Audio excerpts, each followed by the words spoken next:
Go ahead and start Nirmala. Hi, good evening, Malaysia. Good evening. I hope you guys are doing good. And this is Nirmala again, and I'm here representing IMD Malaysia. And today's topic is going to be man and suicide and what you should do. This topic has been chosen in conjunction with Suicidal Prevention Day, 10th of September.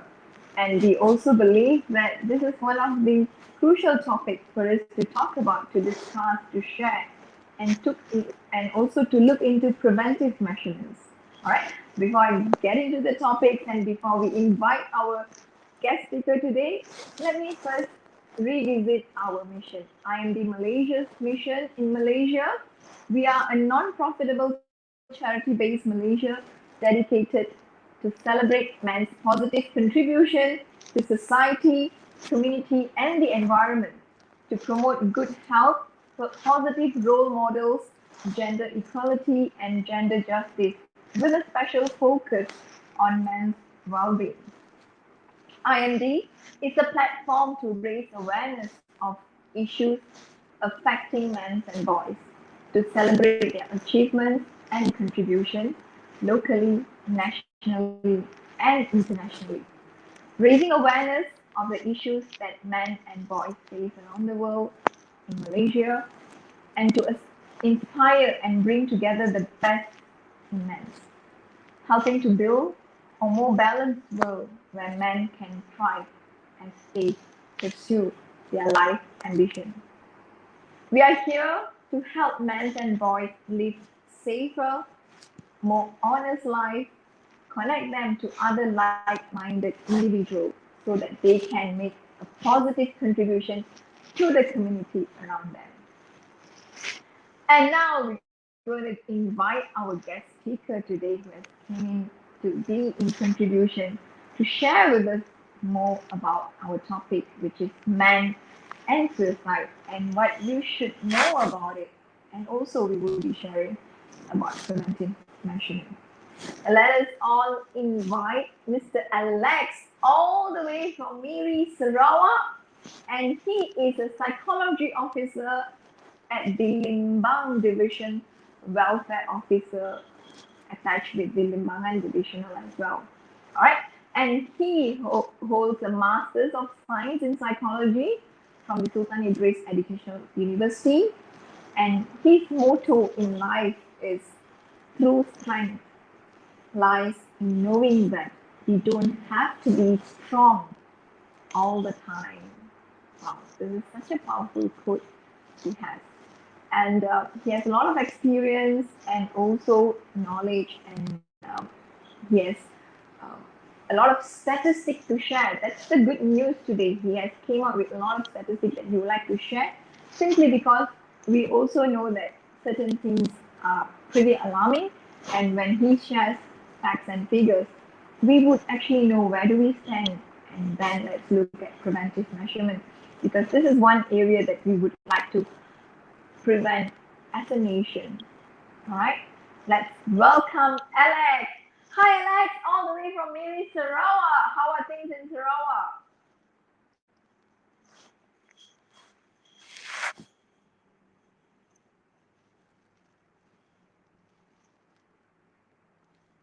Okay. And first of all, thank you, Nirmala, and also thank you to IMD Malaysia for having me on this webinar today to talk about men and suicide, what you should know. Okay. Yeah.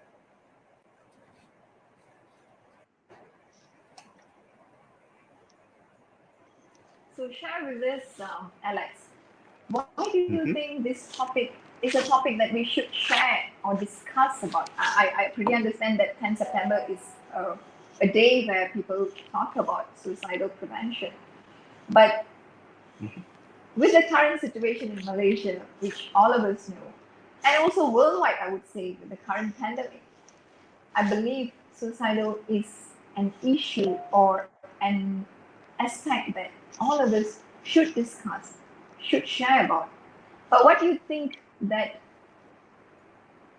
we need attention? Which aspect or which area that really needs attention, particularly about men's and suicide. Okay. Thank you, Nirmala. You see, one particular aspect of men and suicide which needs attention, not just men and suicide, actually suicide and people in general, everyone, is that it is a very grave issue. It's a very serious issue. And tonight, let me share some facts with you to show how big of an issue this is. Uh, so I'm sure that we're all aware with United Nations. It is a global organization governing policies and so on, which will be implemented globally. So they've introduced these Sustainable Development Goals or Global Goals in 2015. And top three of their goals, the first goal is to eradicate poverty, which is understandable. Second goal is to eradicate hunger, which is also understandable.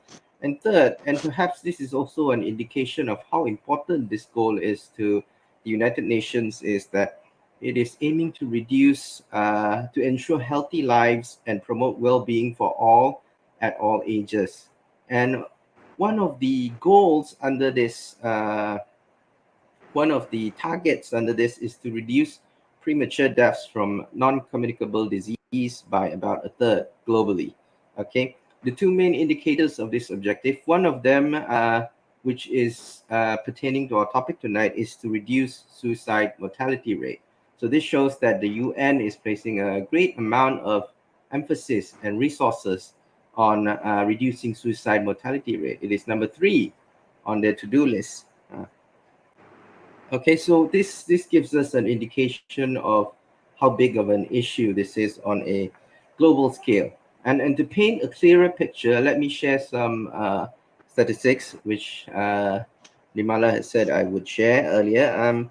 And these numbers are readily available on the WHO website. I believe any one of you with a smartphone, with a laptop, you can go online and you can search it up. It's readily available. Now, here we go with the first one. More than 700,000 people die every year from suicide. That's 700,000. Put things into perspective. By the end of our show, about 45-minute show, approximately 68 people could have died from suicide. So that's quite a lot. In the span of our webinar tonight, around 68 people could have died from suicide. And another concerning statistic that I have to share with you all tonight is that 77% of all suicides occur in low-income or middle-income countries. Bear in mind, Malaysia is a middle-income country, so there's quite a lot of things going on here with regards to suicide. And in the year 2019, suicide is the 17th leading cause of death globally, which means it's quite high up there, you see. And another thing that I would share that would be very interesting for our discussion today is that it was found that men are suicide rates are 2.3 times higher in men compared to women. See, that's quite an alarming figure for me. Yeah, and similarly in Malaysia, that was the global figure just now. And similarly in Malaysia, our statistics are equally alarming. Okay, the Royal Malaysian Police, in a fairly recent media statement released on the 1st of July, shared with the whole of Malaysia that in the year 2019, there were 609 cases of suicide, followed by 631 in the year 2020. And as of May this year, there are 468 reported cases of suicide. So now if we extrapolate that, and if the figures stay the same in the second half of 2021, we may have well over 1,000 cases. So that's approximately a 40% increase this year. Okay, so that's quite a lot, and part of it, I believe, is due to the pandemic, the COVID-19 pandemic. It is a major stressor for a lot of people. Yeah, and also some other interesting statistics that I would share with regards to Malaysia is the World Health Organization recorded a 50% increase in suicide rates for Malaysia from 2018 to 2019. Yeah, so that is quite alarming. We have 50% more suicides in 2019. So the figures for 2020 and 2021 have not been released yet. So I don't really look forward to the figures.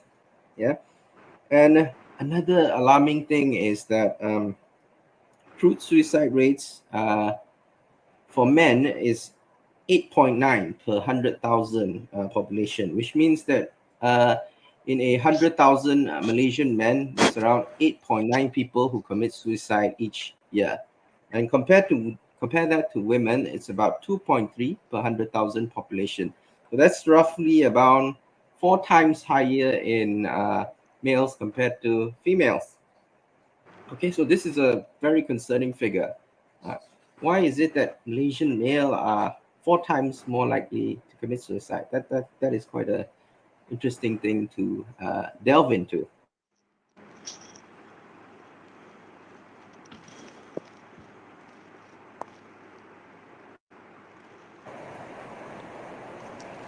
Alex,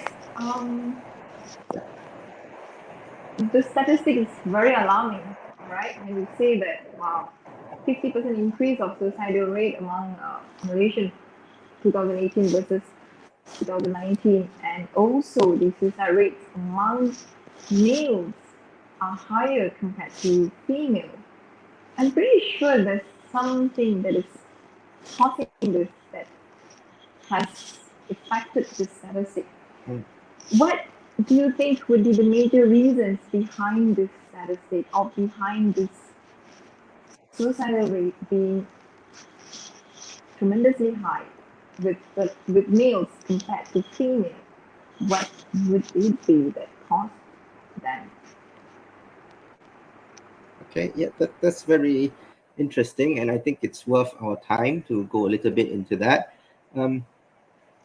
So before we move to males, I think it would be beneficial for us to discuss, what causes suicide, what makes people want to commit suicide in general.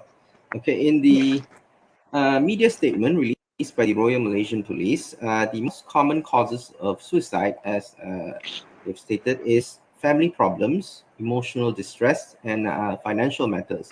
Those are the 3 main factors which people attribute to them committing suicide.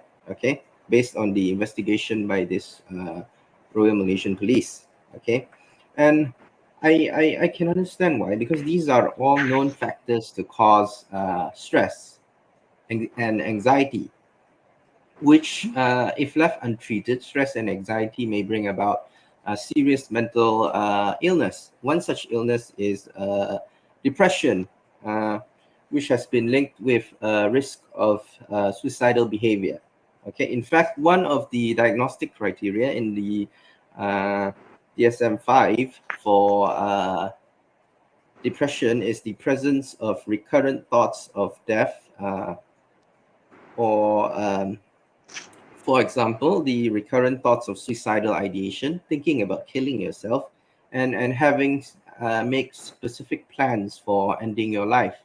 So that's one of the things that is why I believe is causing so many suicidal cases today. So because most people are reluctant to seek help. Okay, and undeniably, there are also some situations where suicide happens at the spur of the moment. See, when an individual is facing a daunting crisis, some problems which they are unable to solve at the moment, and they see no way out for themselves but to end their lives. So these 2 situations, where one is faced with a certain mental illness, and the other one is faced with a situation where one is unable to cope with the problem. And there's a common point with those 2 things, is that they fail to recognize that they need outside intervention to help in order to overcome this issue. And while these issues tend to affect both men and women alike, but there are some theories that have come up recently. And one of them that I would like to share with you tonight is the Detent and Befriend theory of stress by Shelley Taylor.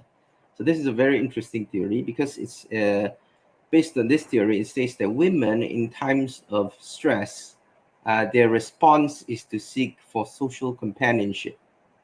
They tend to befriend people in times of stress. And this is because the author posits that this is because during stress, women release a hormone called oxytocin. And oxytocin is especially abundant when you've just given birth. That's the time when you want to form connections with the baby. And similarly, when oxytocin is around, you want to form social companionship with others. That could be a reason why women are more likely to seek help, to find help for themselves, to form this social relationship, to help themselves, to find the social support needed to help themselves. And this could be the reason why women are less likely to commit suicide. Okay, and at the same time, there are also some myths surrounding this men. You see, men view themselves as a very strong character, and traditional male gender roles discourage emotional expression, and as such, they're less likely to seek out help. You see, they view a need to portray themselves as very strong individuals, and such rigid gender norms may make it difficult for men to reach out to get the help they need. Unlike women, where the natural response is to seek social companionship in times of stress, for men, they are more likely to self-treat by abusing alcohol, let's say, by abusing drugs and other substances. So this does not help them in any way. Okay, and tonight as well, I would like to share some myths that men out there might have with regards to seeking help. Okay, some men think that they should be able to control their own feelings. Okay, whereas in cases such as depression, it is not an inability to control, but rather there is absolutely, there is absolutely no control over what they want to feel. Say it is not that they have this control. It is the brain has taken control over what they should feel. Okay, so they have no way of choosing how they should feel. See, so it's out of their control. And realizing this, it would help them to know that they are in trouble and they need to seek help, and that it is not that I am not strong enough, but rather it is totally out of my control and I need outside help.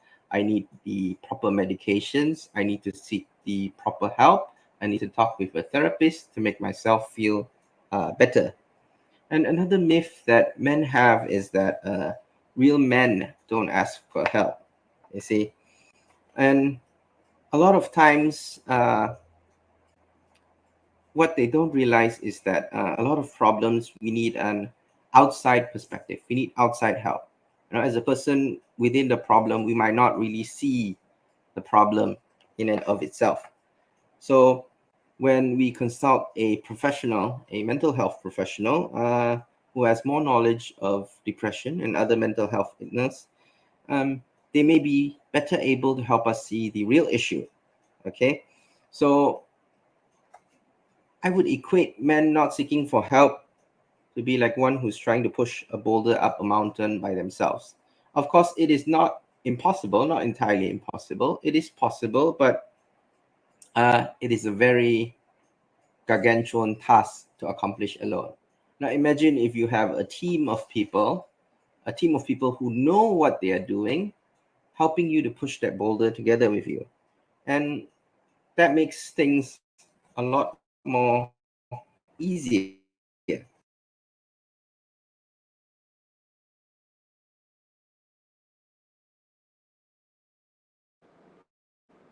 Totally agree with you, Alex. Yeah, there's nothing wrong in seeking for support, right? I mean, yeah, physically, Yes, or I would correct. say traditionally, society do think that men are strong, they're capable, they can handle anything. Whereas women, if there's an issue, the first thing we do is we seek for support, or we find somebody to pour things out, or we even show our tantrum out. It's just, we just release everything out easily. This does not apply with men. They would either find ways out with alcohol, drug abuse, or physical abuse. It depends, But I'm pretty sure this can be prevented with some support, right? So let's say I have some issues and I'm interested. Say I'm a man, I have some issues, and I'm interested in obtaining for help. Where do I start? And how can I get that's the help I need? The whole idea is a very for them good to get question started somewhere, right? They need from to start Nirmala. somewhere. Yeah. Yes. Yeah. Well, in Malaysia, we have a number of resources available. So let me just go through a few of them with you, with all the viewers tonight. We have those from government agency. We have Talian Kasih. This is an initiative by the Ministry of Women, Family and Community Development. And the good thing about this Talian Kasih is they have a WhatsApp line available. So you can WhatsApp them if you're not comfortable talking. And this is not uncommon. Certain people have anxiety issues when it comes to talking to strangers in particular. So perhaps through the medium of WhatsApp, that would make it easier to communicate. I see. And perhaps earlier on, they might be beginning with WhatsApp, and later on, when they get more comfortable with the move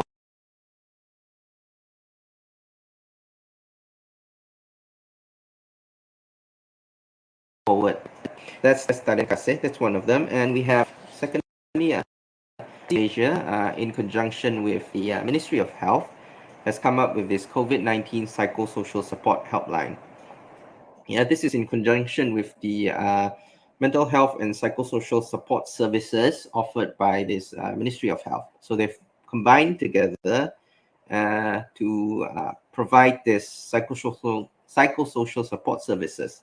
So they are reachable at 0329359935. So anyone that feels that they need some sort of support can call them at this number. Okay. And then a little bit closer to where I'm working, the Department of Social Welfare, the Division of Psychology and Counseling, has come up with an initiative to provide psychosocial support services to the people of Malaysia. You see, so each state has their own state welfare office with their own team of psychology officers ready to provide these services to the people. Okay, so what I would encourage you to do is to go on the Facebook page of Bahagian Psychology dan Counseling, Jabatan Kebajikan Masyarakat Malaysia, and scroll down a little bit.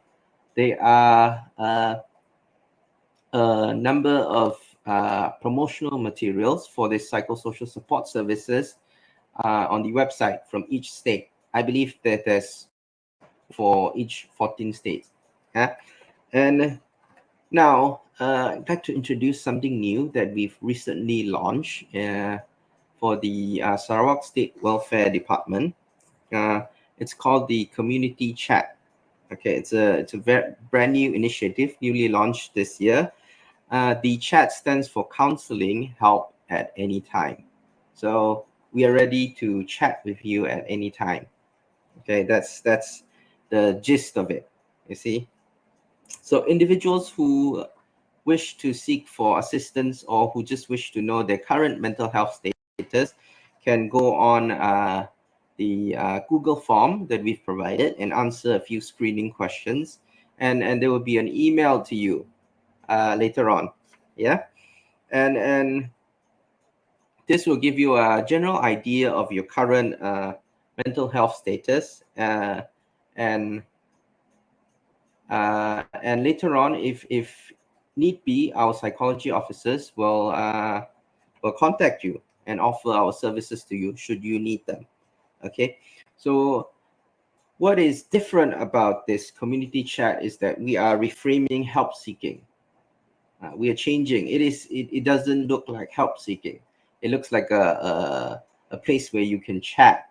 Okay, and rebranding our services as a chat service rather than using this traditional telecounseling service is our effort to encourage people to share with us their issues. You see, we're chatting. We are not providing. Well, it is essentially we're still providing you telecounseling services via a different name, and that helps to destigmatize telecounseling. And I hope that will encourage people to go forward and to come and to chat with us. Okay, so those are some government agencies that provide these psychosocial support services in time of COVID. And now we move on to some non-government organizations. They are non-government organizations who provide these services as well. And I believe most of us are familiar with Befrienders. They offer 24-hour emotional support. And if need be, you can call them 24 hours a day. And there is a brand new initiative that I've come across recently. And since IMD does not focus only on men, but also on boys, I think this would be a good sharing. Is the Buddy Bear Line by Humankind. They are a non-government organization, and this Buddy Bear Line is completely free. It is a social support, psychosocial support helpline for children, completely free. So children who feel that they need help can call the line. Yeah. Unfortunately, it is not available 24 hours. It is only available during office hours. I believe from 9 to about 6, Monday to Fridays. Yeah. So if there are children who feel that they need someone to talk to, this is the line to call. And their number is 1-800-182327. Yeah, you can do this, or you can log on to FB and message them if you are not comfortable with telephone calls. Okay, and another association that is providing free psychosocial support is the Malaysian Mental Health Association, or MMHA. So they do provide free mental health support through their team of professional psychiatrists, doctors, and clinical psychologists. Okay, and the services are available via Google Form, very much similar to this community chat that we have in Sarawak here. This, of course, the list that I've given is not an exhaustive list. There are more channels outside there offering help to people. Okay, and if there is those viewers at home who know where people can seek help, perhaps you can comment in the comment section below so that we may be able to share these resources to more people. Yeah, and very important with these resources is to first, for the client or for the people affected out there, to first admit that I need help, and to really go and get the help that I need. Okay, and it takes a great deal amount of courage to do that. And I hope all those of you who are listening, who are with us tonight, if you have some issues, if you have any problems, I hope you have the real courage to go out there and to admit that I need help. This is beyond what I can take, and go get the help you need. That is the first step. All the resources in the world cannot help you if you do not want to help yourself. Yeah. So that would be my sharing on these resources that are available. Yeah. I wasn't aware that we have so many resources out there. I believe that this has not been either shared to the public or the people who's going through depression. have this stress, have not been seeking out for resources out there, because this is like, wow, it's so great. There's so many resources out there. I mean, you name it. You want to make calls, you want to chat, and there's website, there's Google Forms that you can submit to tell where you are, what's your concerns, and they can actually guide you. This is like amazing. I'm so happy that our nation has came up with so much of support system for our community. This is such a blessing, I would say. And Alex, I truly agree with you that even as a woman, I would say that it's either woman or man. In a neutral perspective, I would say that when you are in a situation of uncertainty, and when you are in a situation where when you are stuck and you just don't know what to do, where to go, the first thing is acknowledge you are facing issues. It's okay, it's nothing wrong. Very true. And seek for support. Seeking support will ease your burden, and talking to somebody, I would say, is the way out. And that now that you can even chat, better still, because you can't see the person face to face if you don't want to chat with somebody you know. True. Right? If you just want to chat with a stranger, which you're comfortable with, which is good, because they would have a very neutral perspective, right? And if you're comfortable with that, why not? And this is an amazing platform for you to make use. And if you're not making use of this, then there's something for you to question yourself, right? Yes. All right, Alex, what do you think about support from family members, loved ones, friends, and colleagues? Will they be able to help as well? What do you think about this? And what are some of the things that you think they can do for this kind of people who have thoughts of suiciding? How could they assist? What should they be doing to help them? Okay. Yeah. Again. This is very good question from Nirmala. So I believe that family members, friends, colleagues are they have a very big role to play. You see, in Malaysia, we have a limited number of mental health professionals available. We may not be able to cater to everyone at the same time. At present, the ratio is not that ideal. I'm not very familiar with what the real ratio is, but as far as I'm aware, it's not very ideal at the moment. So as such, we need more people, see, friends, family, and colleagues that are out there, and they are the ones who are able to immediately identify which of their friends need help, which of their colleagues, which family members need help. You see, so in essence, what they are is they're able to play a very big role.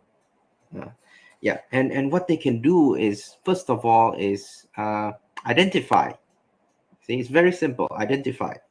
Yeah, and the best thing that you can do for anyone experiencing issues or anyone who is suffering is to create opportunities for you to talk to them.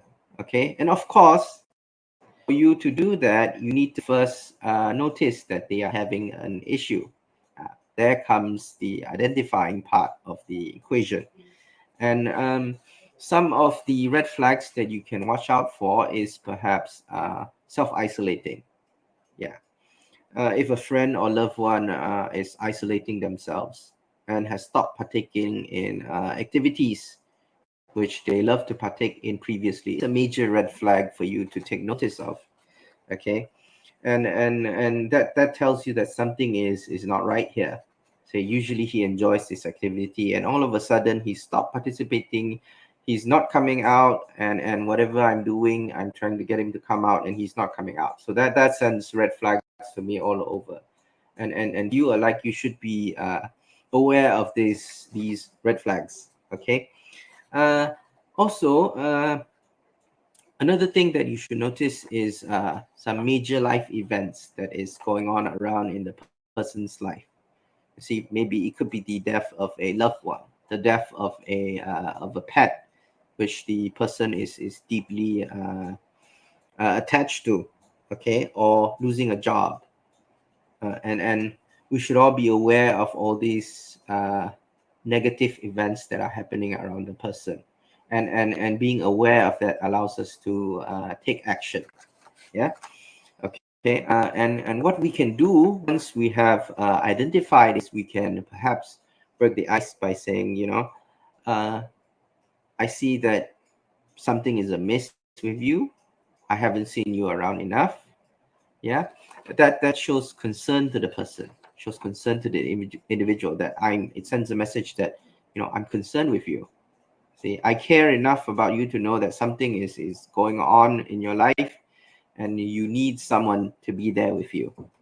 Okay, and then uh, along the way, you can ask probing questions. Once they are open to discussing the issue with you, you may ask probing questions such as, do you have a plan for this?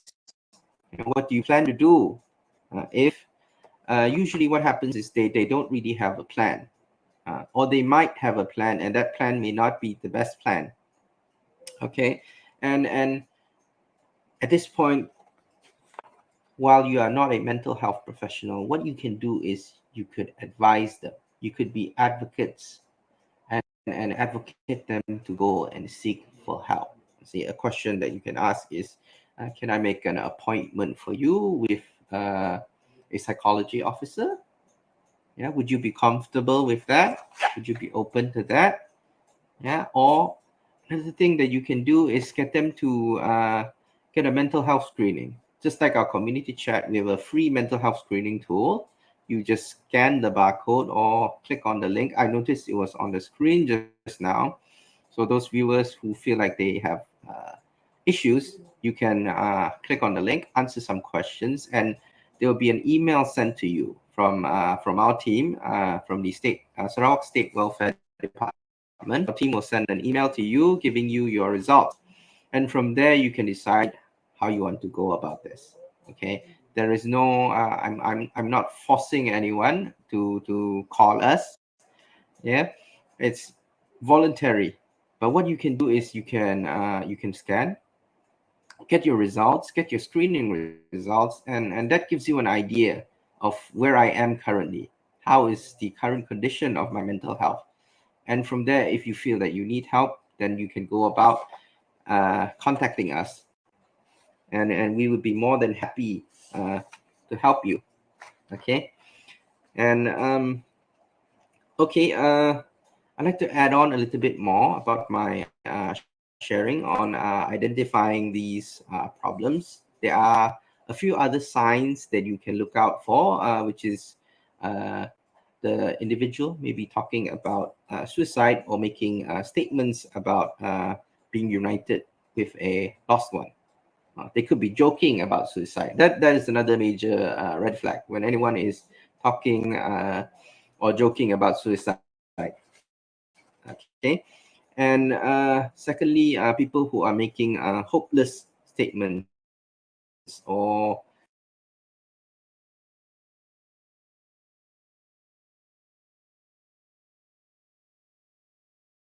area the person, this individual may be preoccupied with death. They say they may be thinking about death all the time. Okay, and another thing, while this may seem quite positive to a lot of other people, this could be a sign of a red flag. Someone who suddenly appears calmer and happier. You see, a lot of times, what happens is when they have decided to end their life, uh, their problems seem to go away temporarily. See, because they found a solution to all of it. That is why they may be calmer, they may be happier. So that is another red flag that we could look out for. Okay, and they could be losing interest in things that they previously care for. So you may have a pet that you're very attached with previously, but right now, what happens is you don't really care about the pet anymore. Okay, because life means nothing to you anymore. So those are some of the red flags that you can look out for in your colleagues, in your loved ones, in your family members, in your friends. Okay. Yeah, and that is how you can help them. You see, first step is to identify. Okay. Secondly, the second step after identifying that the person has an issue. The second step is to practice empathy. Now, empathy here is different from sympathy. Okay. A lot of times what most of us do is sympathy rather than empathy. Empathy basically means that, I'm able to feel your sadness. I'm able to feel whatever that you're going through right now, and I understand why you are going through all of this. Okay. It is understanding, and it is us feeling the same emotions, and we are communicating with the individual, with our friend, or with our family, that I feel you. I know what you are feeling right now. Okay. And yeah, and that is very important in the helping process. It is also one of the first things that we learn in school. Back when I was in university, it's one of the first things that they teach you. You need to learn to be able to empathize with your client. Okay. And some of the things that we might say, which shows sympathy but not empathy. Yeah. These things sound perfectly harmless and sound perfectly okay to say. Yeah. But for a person with mental health issues, yeah, it may be viewed differently. Okay. So one of the things that we might tell them to do is to look at the bright side. Yeah. I tell you to look at the bright side. But the thing is, with mental health patients, particularly depression, it's not that they are unable, it's not that they don't want to see the bright side. You see, it's that they are unable to see the bright side. It's not their wish to not see the bright side. Okay. And the entire issue that surrounds this is their inability. They're not able to see the bright side. That is why they are depressed. Okay. And it's the same as telling a blind person to look at the sun. See, it's not that they don't want to look at the sun, but they are unable to. They've lost that ability to look at the sun.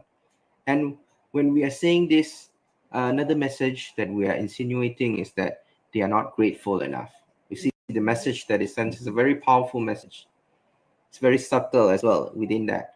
Look at the bright side. It's something good that you would say to a person, which is acceptable. But to a someone who has mental health issues, that insinuates that they are not grateful. You see, and that further deepens their feeling of loss of self-worth. You see. And second thing that we tend to say is be patient. You see, telling someone to be patient. This will all be over soon. You just have to be patient. The thing is, it will never be over unless you seek help, because this is just like a flu.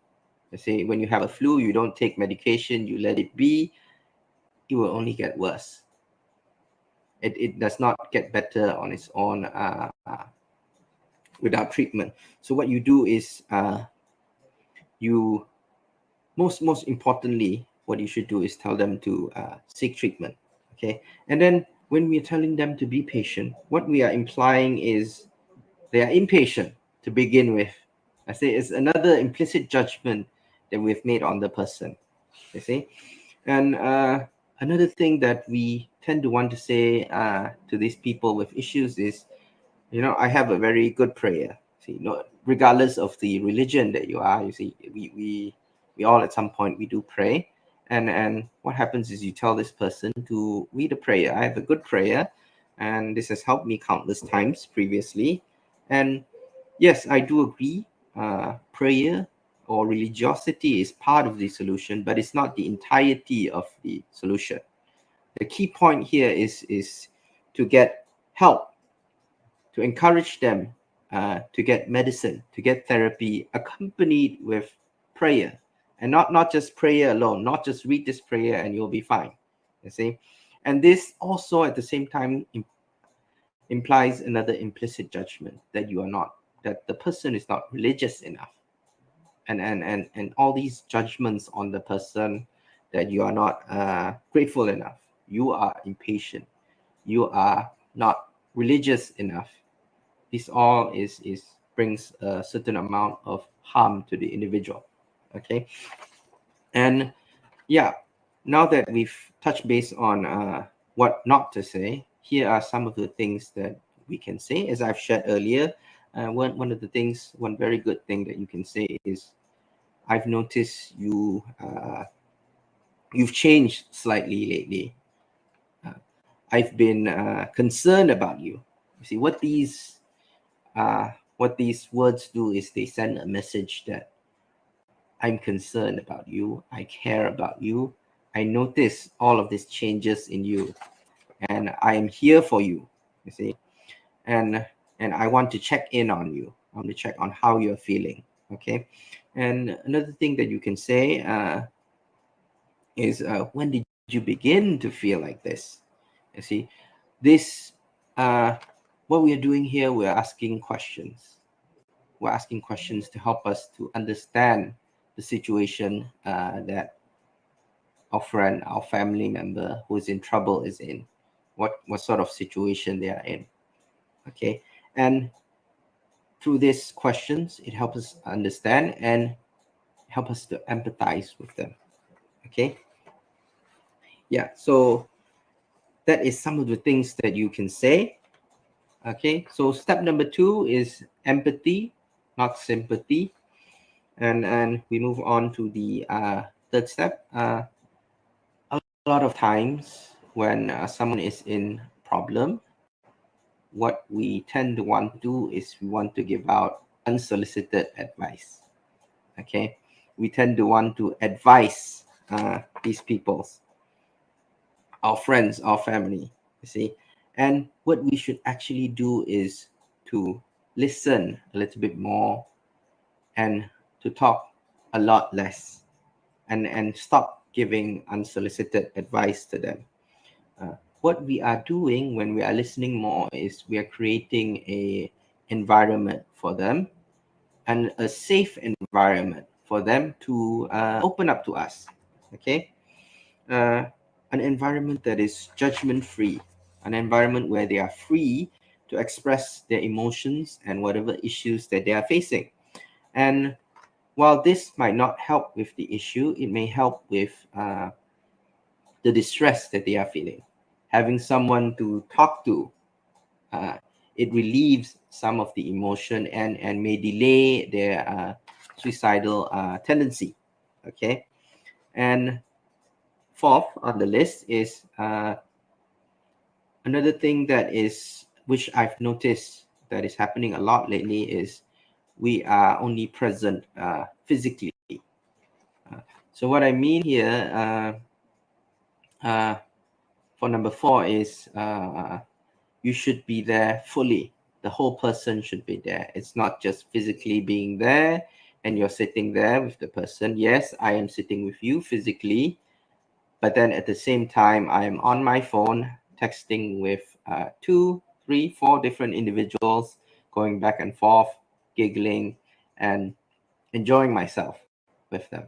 Either that, or I could be on YouTube, I could be on social media, doing all sorts of different things. So that sends a message to your friend. You see, you are not ready to listen. And that does not help with the issue at all. We are only with them physically, but our mind is elsewhere. And that defeats the purpose, really. It makes them feel like even the smartphone is more important than them. So eventually it causes more harm than good. You might as well not be there in the first place. Okay, so if you want to be there, it has to be done wholeheartedly.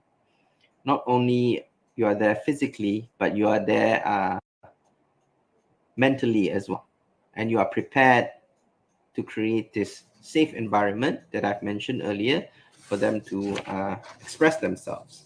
Okay, failure to do that is in fact causing more harm than good, may harm their self-esteem even more. Okay, and another thing that we can do, this will be my last sharing, I think it's dragging on a little bit, is what we tend to do is we tend to share certain news. We want to share the latest news. And when it comes to information or news on suicide, that is actually, I would advise caution in sharing these news on suicide, because it may encourage copycat suicides, you see. And what is more harmful is that when we are sharing these stories, we are glamorizing or romanticizing these suicides. Uh, Perhaps something that is not uncommon on the newspaper is that man jumps off bridge after wife passes away. It sounds very romantic. You see, a man giving up his life because he couldn't take the loss of his wife. They want to be together eternally, and so on and so forth. And that is romanticizing suicide, and that is a very dangerous game to play with. What signal are we sending out? The signal that we're sending out is that if it is for romantic purposes, it is okay to commit suicide, and that is not the kind of message that we want to be imparting, especially to the younger generation. Yeah, with their underdeveloped brains, they might not be able to properly assess this message that we are sending. They may feel that it is glamorous to do so. Okay, and a second thing that we might inadvertently do is we may present suicide as a common or an acceptable response to hardship. You see, he committed suicide because life was very hard on him. You see, first maybe his wife died of COVID, then followed by his son, and it is, while I would say it is understandable given the circumstances. And what we are doing when we are sharing is we're making it okay. We're sending a message to the people that it is okay. So yeah, sharing information on suicides is on social media, where our friends may be able to see it. It may backfire. I say, on the one side, we may have a well intention. I say, we may have a good intention of trying to prevent suicide, but there are certain aspects of it where it may encourage this copycat suicide. Yeah, I think that would be all from me with regards to what individuals can do to help their loved ones who are experiencing issues. Yeah, back to you, Nirmala. Such an amazing sharing, I would say, Alex. It's so much emotional. You brought out a lot of information, a lot of tips, a lot of I would say heart to heart sharing. You did the way forward. What each one of us have to do. I mean, it's not sympathy, it's empathy, and all of us, we can play a role to prevent this by just being there for one another, being there for our loved one. We feel them, we hear them, we listen to them. True. Not being judgmental. We don't have to rational. We don't have to say what we feel is right, but just being neutral and hearing to them. Just listen what do they want to say, and from the Very heart. true. And what you said precisely, that one was earlier was one important point that I would really need to acknowledge this, and it's something that a lot of us have to, even including me, I would say we have to really change, is being present, being now, being here with the moment, with them or with anyone that comes and speaks with us. When they share, all we have to do is just be present, hear them, and speak to them with a neutral position, not being judgmental, and feel them. This is something I would say we can just pick this up easily. Each one of us can pick this up easily, and we can be in a contribution to our society and also to prevent suicidal among our people, among women, and even among men. And all we have to do is just listen to them, hear what they say, and what are the areas that they need support, what is really bothering them. And being present is where I Very believe true. all of us will notice that little difference in them. Like what you said, what they used to like and what are they not doing. Something is changing. And when the changes happen, it's when we are aware, we notice the changes. And when we notice the changes, that's where we need to come in. Hey, I just want to check in. How are you doing? Anything bothering you? And just being there, Just as simple showing as that. love, care, doesn't really cost us much anyway, right? Gosh, this is so valuable, Alex, what you have shared. I mean, I would say that these are the fundamental things that all of us should start practicing, should practice. It should be cultivated in all our daily life, and we can make this world a better place, right? Okay, there are some questions from our viewer. Let me ask you this question before the session. All right. Okay. There's a viewer who asked, do people attempt suicide to prove something or to get sympathy? What do you think, Okay. Alex? Very interesting question from our viewer. Yeah, it is actually. What I think the viewer is trying to say here is that there is an ulterior motive to this act of committing suicide. There is something to be gained from this act of committing suicide, be it sympathy, be it some material gain from other individuals. Okay, I believe that is what the viewer is trying to imply here. Okay, and that is not uncommon. Okay, a lot of times we would have in my line of work as a psychology officer, we would have clients coming in who they don't really have any major issues. What they need is they need a sort of attention. They need the time. They need someone to give them time, someone who's able to commit time to them to be able to listen to whatever they want to express themselves. Okay, that happens quite a fair bit, I believe, and I believe that is what the viewer is asking as well. But to attempt to commit suicide, that may be a sort of a more extreme way of putting it. Okay, it's a more extreme action taken by this individual to gain sympathy, to gain some material gain from people around him or her. But then again, there are some cases where the attempt is genuine. So it's undeniable. I have to say there are some cases where it is genuine. Not all cases are just trying to garner sympathy or garner something to get something out of it.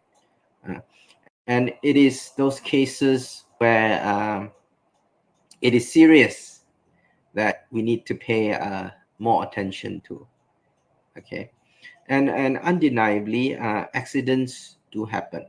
See, sometimes people who attempt to commit suicide for an ulterior motive do eventually die by suicide. It could be because of an accident. someone who is, claiming that I will jump off this building if you don't come here this instant. If you don't give me the attention I need this instant, they may slip and they may fall. See, accidents do happen, and yeah, and I believe as a human being, what we can do is, regardless if the threat that they're bringing is real or they have some ulterior motive, I believe what we should do is we should all take action on these signs that we see around us. You see, it's better to take action than to regret later on that, I could have done this. You see, and you don't want to have that kind of burden with you throughout the rest of your life. So I think, while there are people who may have ulterior motive, but personally, I believe it would be better to err on the side of caution, and to give them the sympathy and the time that they may need. But then again, I think what we should do again is we should learn the pattern. See, if it happens the first time, yeah, we can respond. If it happens the second time, we will respond. And if it happens more and more times, and we keep responding, yeah, that is perpetuating a behavior. We are endorsing said person to partake in this behavior. What we're telling them is, if you want my attention, you have to do this. You have to attempt suicide every time you want my attention. So that is not a favorable condition. That is not what I want in the end. But then again, yeah, if you are available, if you can give them the time, I think what you can do is you should give them the time. Yeah, because you might regret not going. You see, and I don't want you to live with that regret for the rest of your life. Yeah. Okay. Yeah. Yes, Alex, I wouldn't say committing suicide is definitely not a way to go, and or even to get sympathy. It's like, how if committing suicide is not in the dictionary? It's not there. What would you do? There's no backdoor way for anyone to get out, right? If committing suicide does not exist in this world. So I'm pretty sure all of us would look at way forward, what's next, what else can I do, who else can I talk with, right? So this is something I think the next mission all of us should go with is to remove this word committing suicide in all of our conversation. And this is not the solution. This is not anywhere in the list, right? And it doesn't even prove a way of being courageous. It's not something we would want to look into. I would like to take one final question from the viewers, Alex. All right. Men tend to bottle up and keep to themselves when it comes to hard feelings, difficulties, and personal problems they face, which somehow may be one of the factors that may lead to suicide. How do we encourage men, even among us, especially our colleagues, spouses, and brothers, to be more open, to be more vulnerable, to speak up? I see. Yeah, that's a very good question from our viewer. I think it all comes down to the tips that I've shared earlier. You see, it is the willingness to be there.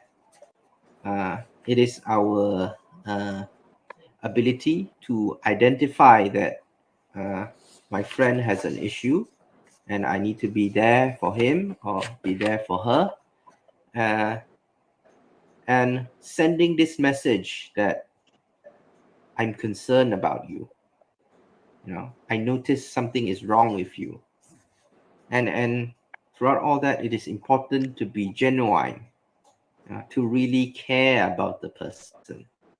So if you really care about the person, all those things that I've mentioned earlier, to identify if your friend or your family member or your loved one is having issues, to give them some empathy, and also uh, to listen to them, to listen to their problems, and also to be present for them. That would not be difficult if you are genuine about the person.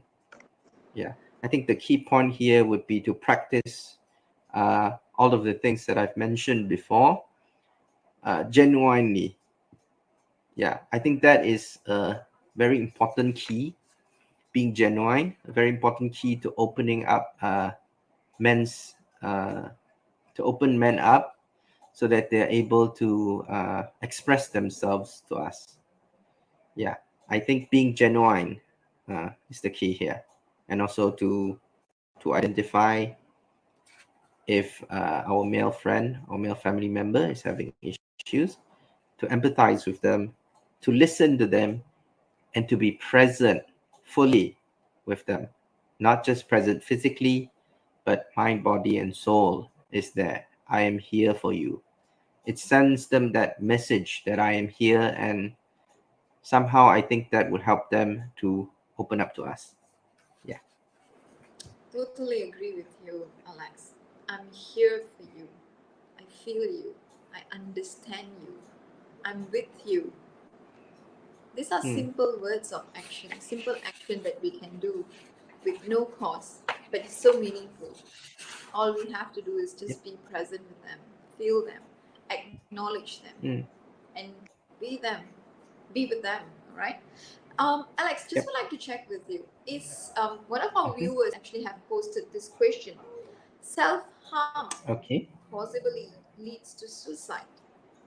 In your experience and expertise, what do you think? Do you think self-harm will rather lead to suicide, or will they stop from just self-harm and they're done? They don't go to suicidal.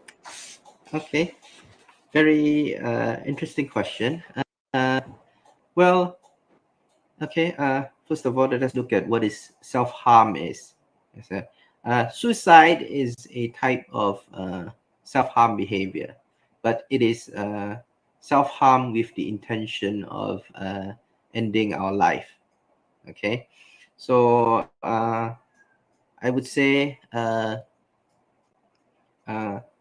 it may start small. It may start with self-harm, but towards the end, it may lead to committing suicide. Okay, let us maybe we can visit the psychology of a person committing self-harm. Okay, what happens when you are committing self-harm? Okay, psychologically speaking,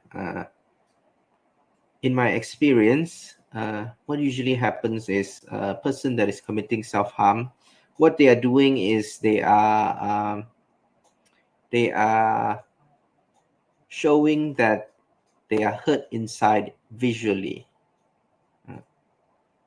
You see, but at the same time, they don't want to show it to everyone. See, what I'm trying to say here is they are putting visible signs on their body that I am hurt. See, it is a call for help that I'm hurt.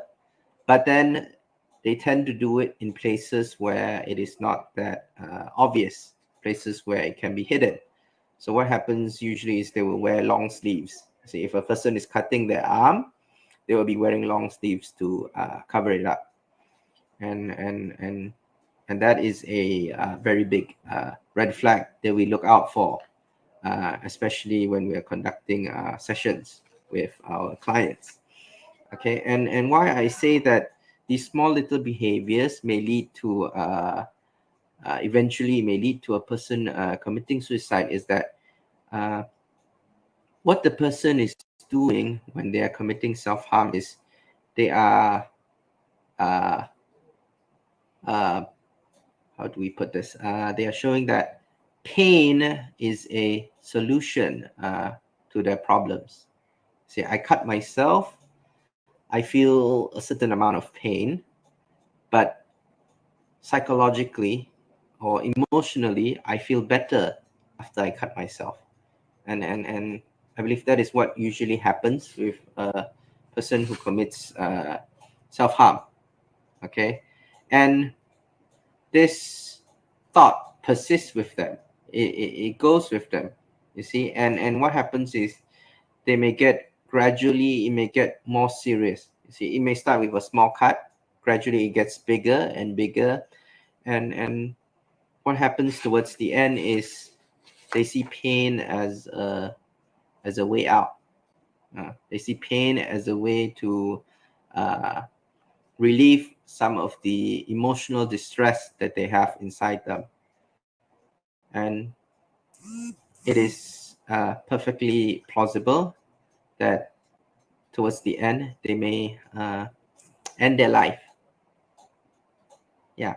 So with regards to the question that was put forth just now, do self-harm behavior eventually lead to suicide?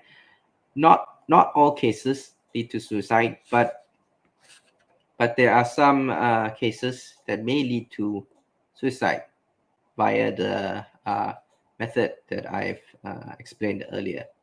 Okay. Yeah. Okay. That would be all for me.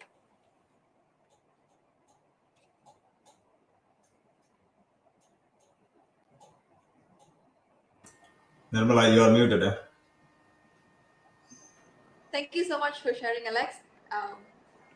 Amazing information you have shared. We can go on and on. There's a lot more questions for me to ask, but I'm pretty sure time is ticking up. Okay. So before we wrap up today's session, what would be the one thing or two things that you would like to summarize and share with the viewers and to the people in Malaysia and internationally that they can practice or help in preventing suicide among men? How can we play our role and do our part? Okay. I think my message throughout this whole webinar is quite clear. And I would like to reiterate my message is that it takes real strength and it takes real courage to admit that we actually need help and to actually go and get the help that we need to in order to get better. Yeah, that is my message. Because what we are doing when we are getting help is that we admit that we are at our lowest point. We are at our weakest moment where we're most vulnerable. Yeah. And we admit that openly to someone. And when you are seeing a psychology officer or a therapist, that someone may be a total stranger. Yeah. So you are showing your weakest moment to another stranger. That's something that that is not easy to do.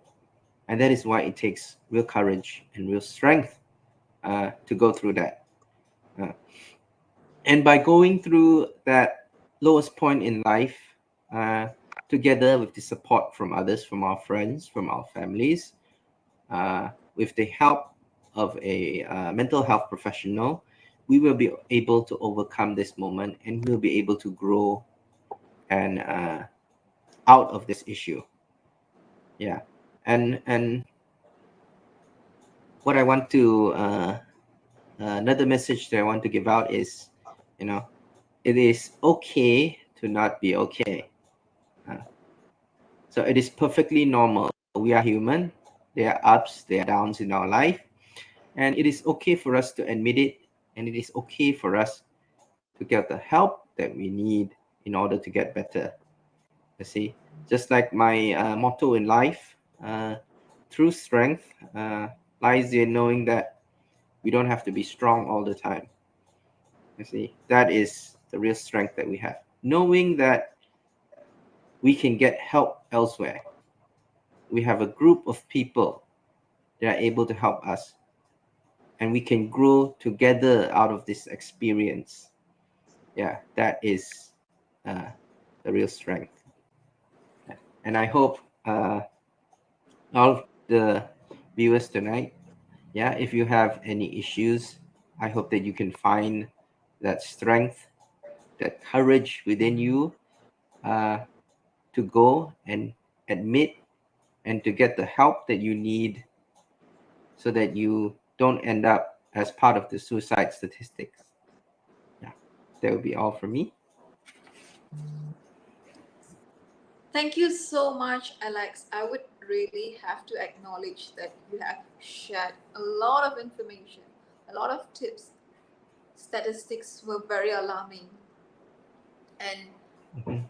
basic things that you have taught us or shared here about preventive measurement and the resources that's available out there. There's tremendous ways that you can look at if at all you are looking suicide as a way out. Mhm.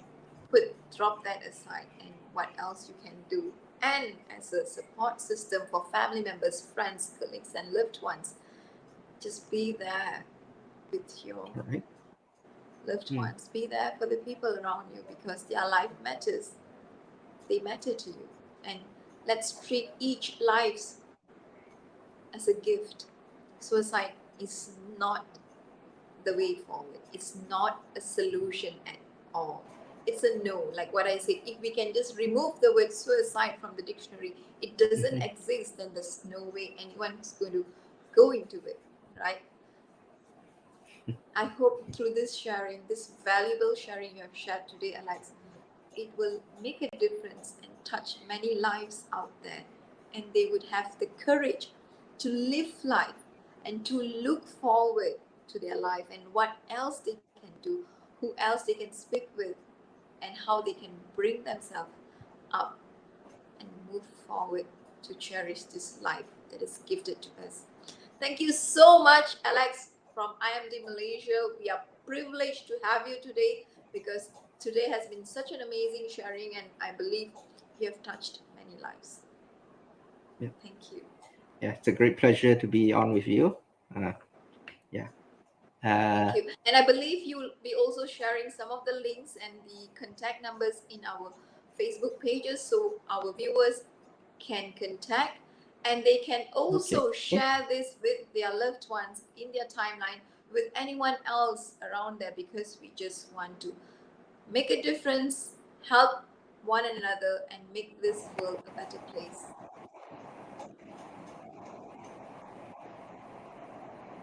Yeah, that would be the message. I would be more than happy to share with the organizers the links, the resources that are available that I have gathered so far. Yeah. Sure. Thank you, Alex. And before I wrap up today's session, I just would like to make two announcements. We do have another topic called the Talk to Stop Teen Suicide. Okay, this will be available at our Voice of Man 360. You can follow our Facebook page. Okay, this talk is going to be tomorrow, 10 a.m. All right, Eastern time. And also there will be another live sharing. This is a must to attend, viewers. I'm sure you have heard this speaker, Muhammad Ali. He has been one of our guest speaker, our I would say a person who cheers us, who supports us, who's always there contributing. He has been contributing so much to our society. And tomorrow, 10 p.m. local time, he'll be sharing his life journey. And I would like to invite all our viewers to come listen what he has done, what he has accomplished, and what is the way forward that he would like to invite you. All right, do come and join our Facebook page of Voice of Man 360 and join us for the live sessions tomorrow. All right, and I'm pretty sure there's a lot of take backs. Okay, so I would like, before I close the session today, let me end the session by saying that International Men's Day Malaysia, we aim to be inclusive for all men and boys.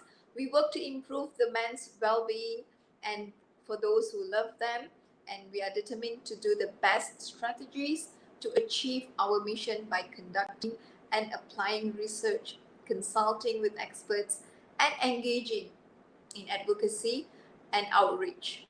In IMD Malaysia, we come together to recognize the importance of men and boys for families, communities, and the wider society.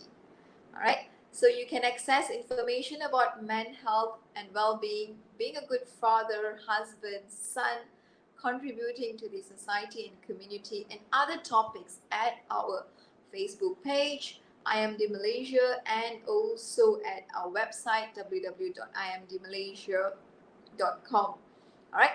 Do subscribe to our page and follow our webinars. We'll be having once a month on the first week of Saturday, 8 p.m. Follow our webinars and do come and support us. And you are also welcome to give us some topics that you would like us to have in our future webinars as well. We invite more volunteers and professionals to come forward to be in contribution, like how we do here. All right.